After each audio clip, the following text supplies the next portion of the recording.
Hello! Ito na naman tayo ngayon. Dito ako maglakad sa bundok.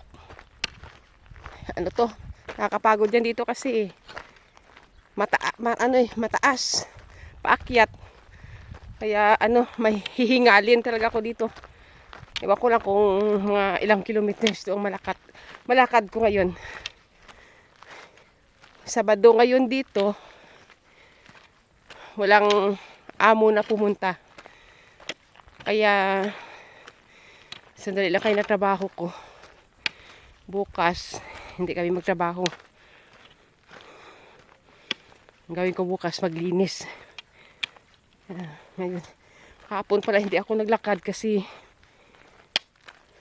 umalis kami ni Kelly. Ano oras na ako dumating? Mga 7:30 na kami dumating kahapon. Amaya, pag doon na tayo sa taas, kita ko sa inyo kung gaano kaganda yung view dito sa amin. Kaya lang ngayon, yun nga, summer dito, patay yung mga mga damo.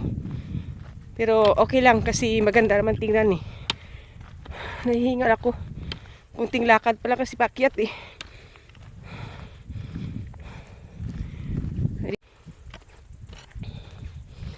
Ito yun ang tinitirhan namin. Yung tawag na kortiho. Diba? Yung ngayon. Yung mga damo na to patay.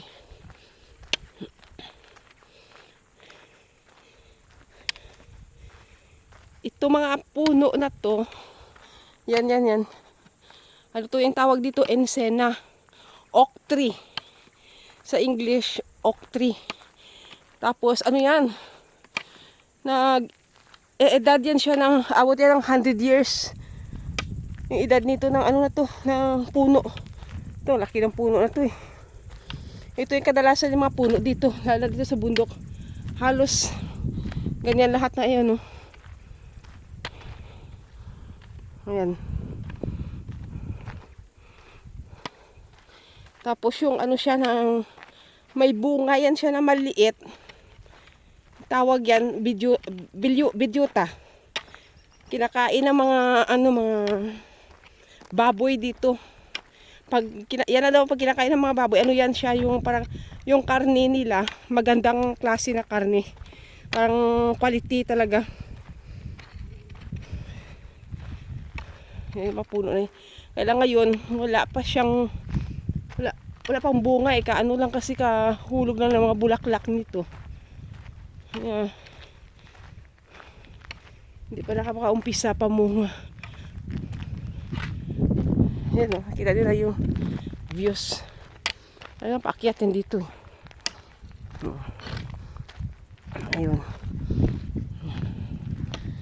Ayun. Talagang kitang-kita. Yan. Oh. Yan, ang ganda tingnan dito.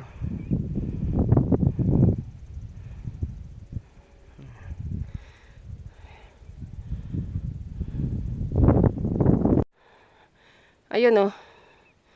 Mayroon may bahay din doon. Kabilang farm na yan siya. Ayan, iba na may-ari niyan. Ayan, bihira lang bahay dito eh. Ayan, tapos doon ako banda naglalakad. Yan, nakita niyo yung bundok na yan sa likod. Hindi, sa likod. Diyan banda, yung bundok na yan dyan. Ayan, malapit yan. Ayan, nilalakad. Ayan, dyan ba ng highway? Ayan.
di ba?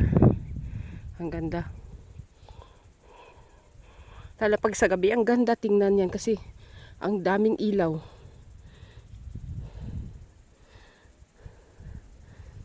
Ayan.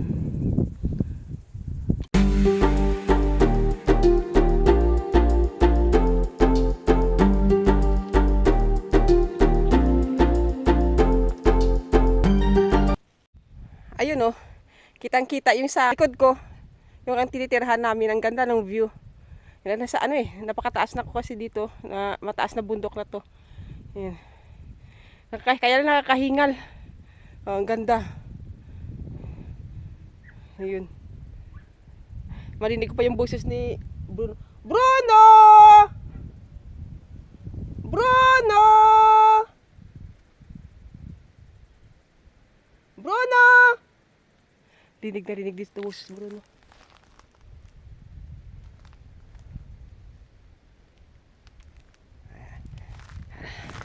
Dito naman, akyat, baba. Dito yung ano eh. Yung madaanan. Matagal na hindi ako nakadaan dito. Siguro mga 2 years na. O 3 years. Ang tagal na talaga. Buti kayo wala kasi mga damo patay. May magandang lakaran. Kaya naman, sobrang alikabok. Yung kulay ng sapatos ko, yung black nagiging kulay brown na lang.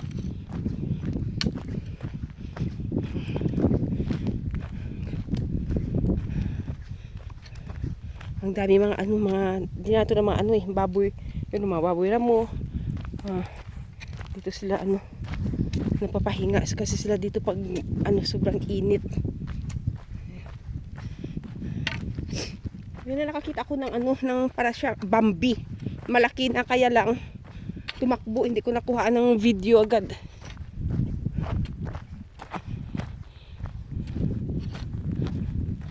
Ayan.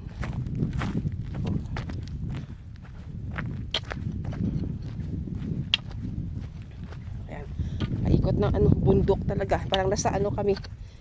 Nasa butas kami nakatira kasi paikot bundok.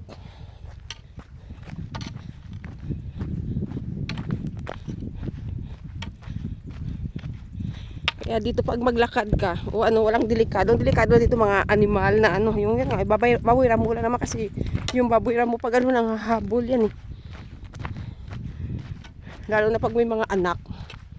Kaya ayoko magdala ng mga aso kasi hahabulin ng mga aso. Yung baboy ramo. Lumalaban kasi yun. Yun yung mga tawag yan Navy. Yan, sa mga pa yan, sa mga amo pa yan, ng Navy. Ibig sabihin ng Navy yan, bodega.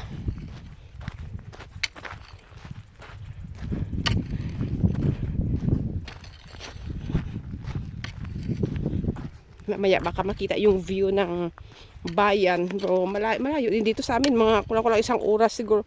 Kailan makita siya kasi dito nga mataas to. Kung saan kami kuminsan mag-grocery. Doon yata sa Asbanda makikita yun.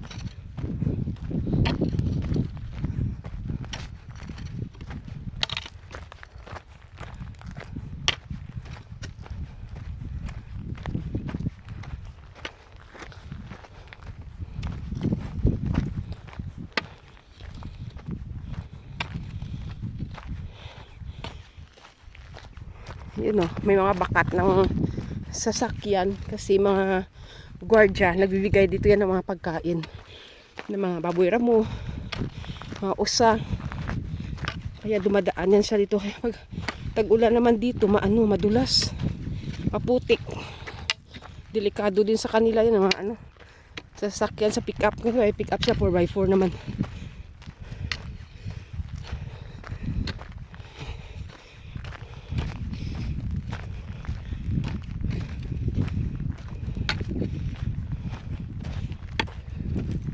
Ayun. Ang dami. Kita nyo? Ayun ang dami. Baboy ramo yan. Atakbuhan. Ayun.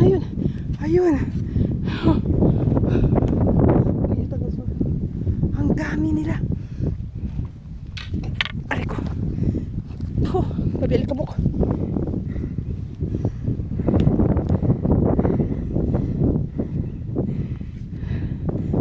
Kasi pero dito may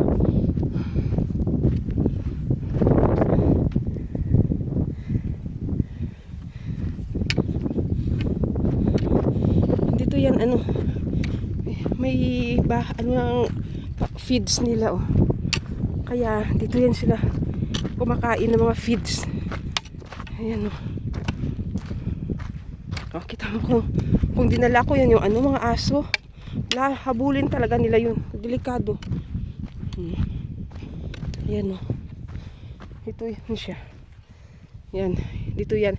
Tapos pag may mga anak na maliliit, pag sabihin ng amo namin magkaptura, dito yan pa ano, dito nila hinuhuli yan. Papasok yan dito. Dito yan papasok yan sila. Tapos isara nila pag hapon yata sa gabi para makapasok na sila kakain.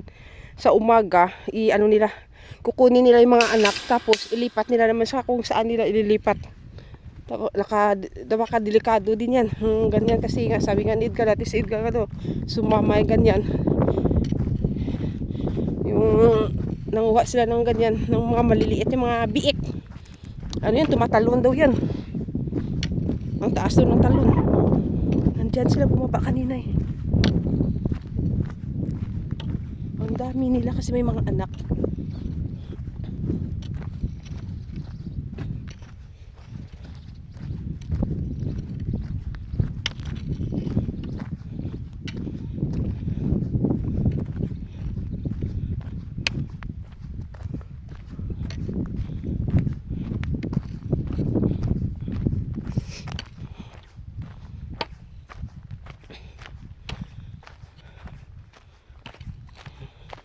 Yan. Yan, makikita na yung bayan dito na sabi ko, pinupuntahan namin kuminsan doon. Kung saan kami mag-grocery. Kaya lang, yun nga, Aswaga. Kaya lang, dito pa kami yan, dadaan no. Mula diyan sa amin. Iikot pa yan, mga bundok na yan, ikot yan hanggang doon. Doon, lahat ng bundok na makikita nyo yan, doon. Yan, ito, sa likod dito ng bundok na yan, hanggang doon. No. Yan, dali. Ito, i-focus ko. Yan, kaya lang malayo kasi para may, para nagpa-fog o, hindi makita yung mga building. Yan, dyan kami banda, layo yan. Almost 1 hour ang biyahe. Mga 1 hour nga talaga. Oh, di ba? Ang ganda ng view. Lalo na sobrang liwanag.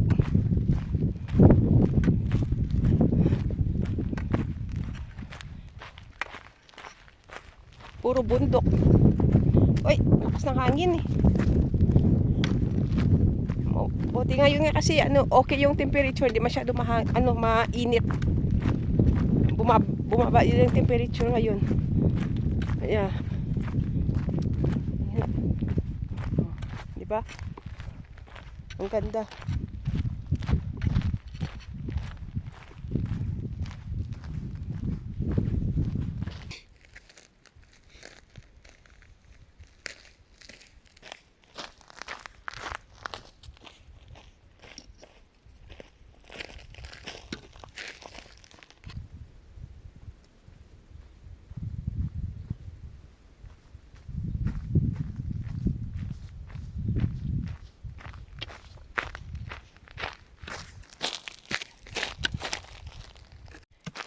Bababa tayo dito. Tapos ako dadaan sa mga aso. Ay, hindi ako dadaan sa mga aso doon. Dito ako magdadaan sa kabila kasi magsara ko ng gate. Dito pababa to. Sobrang taas yan dito.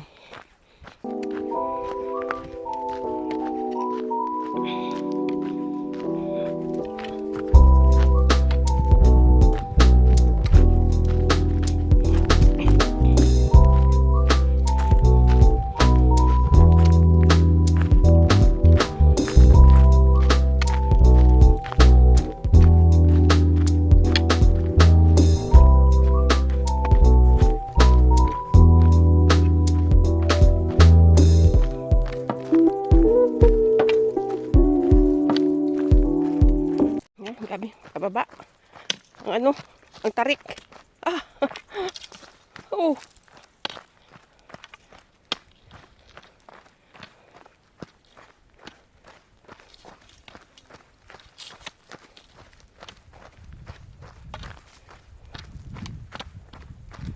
Wala ko nakita na ano na mga baboy ramo. Saan na kayo pumunta ngayon?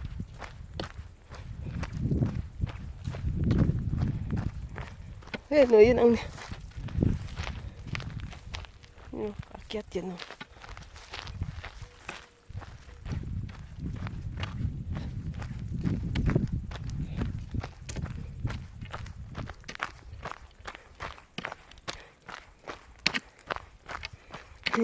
Para kung tumatakbo dito kasi ano nga, pababa.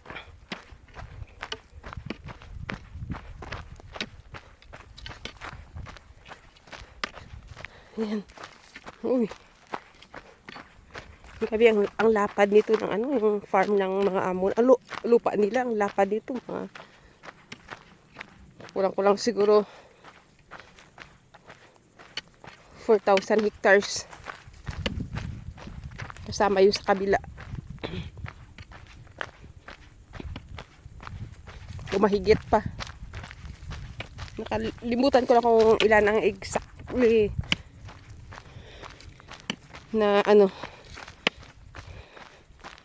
area ng lupa nila. So, basta ang ano, ang lapad. Tapos wala mga tanim. Ito lang mga tanim, mga puno na to. Mga ano lang, mga hayop. Mga wild animals.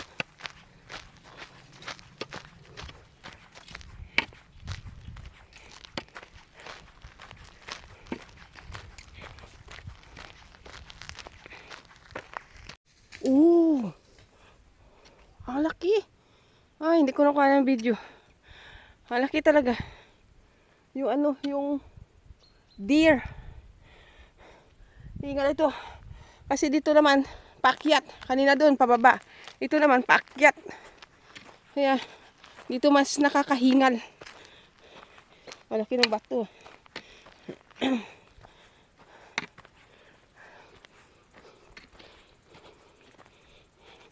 Buti na lang mayroon ko dalang baston.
May sungay oh.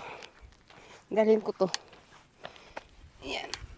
Ano to na natanggal sa mausa. Natanggal to yung ano niya. Sungay niya. Ayan oh. Ayan.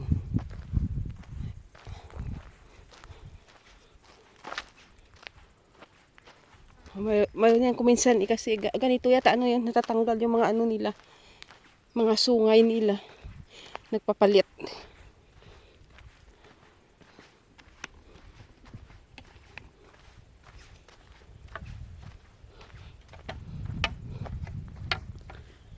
Dito ano to, mababa na siya dito.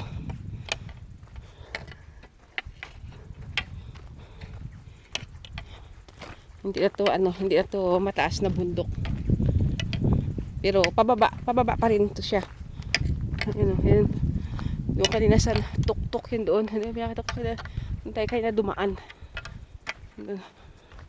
Kung saan kanina may mga habali. Makain ng mga habali doon. Yun yata, dito banda yata yung mga habali kanina. Yan. Pero sa taas yun. Ito, baba na to.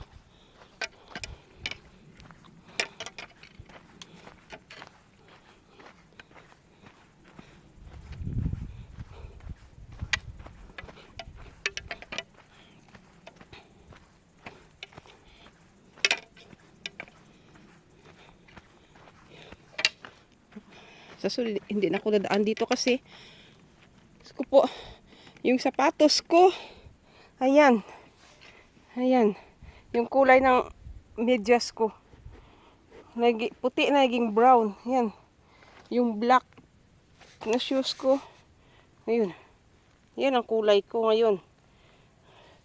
Sa sunod hindi na ako dadaan dito kasi nga, gabi pala alikabok. Doon na lang ako sa highway. Itong sungay na to, sungay ng babaeng usa, malapad. Ayun oh, yung tawag dito gamo. Pag babaeng usa, tawag gamo ba? Ayan oh, gama, gama. Pag lalaki, gamo. Ayan. O ano, ng female deer. Pero ibang klaseng ano niya eh. Kasi malapad yung, ano yung usa, malapad yung usa. Malapad yung ano niya, yung sungay. Tapos meron pa yung iba, ano, pag malaki talaga, ang lalaki talaga ng sungay na sobrang lapad. Ang gaganda. Ito yun, ito kasi maliit lang to eh. Yan, pag naghahunting yan sila, kinukuha nila yung mga malalaki. Yung malaking sungay na, may mga, ano na, may mga edad na rin. So, mga 2 years na yung edad ng mga 3 years na mga usa na yun. Ayan, ganun. Ayan. Iniipon. Yung mga ganito kasi iniipon na nila to. Doon sa may tawag na Navi sa Budiga. Kung minsan nga mga mga bata o kay mga amo pag makakakita sila nito, nilalagay na nila sa pickup. Tapos kukunin na ni Edgar, hatid niya doon sa may Navi. Ayan. Ganyan. Yan o, dito kanina. Yan, dumaan. Yan.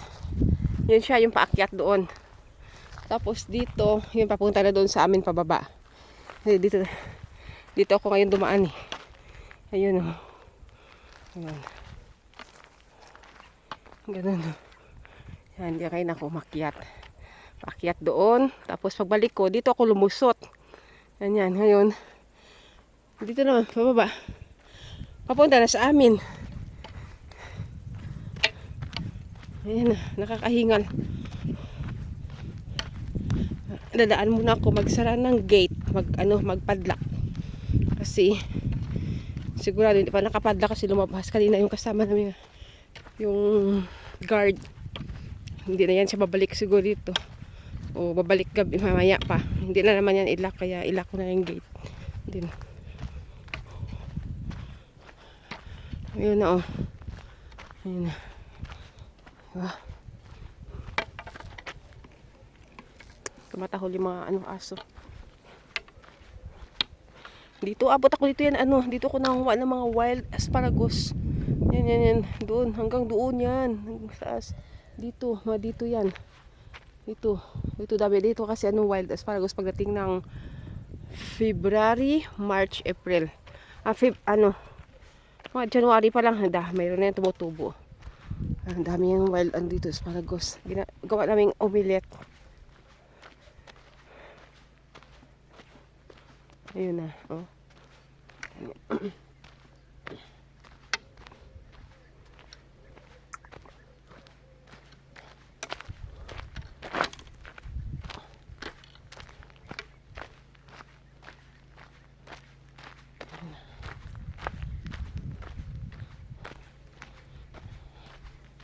Yan, pababa na yan doon.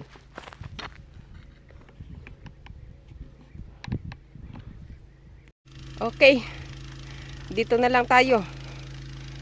Maraming salamat sa inyo sa pagpanood ng video ko. Sana mag-subscribe kayo at saka mag-like ng mga videos ko. Maraming salamat and God bless.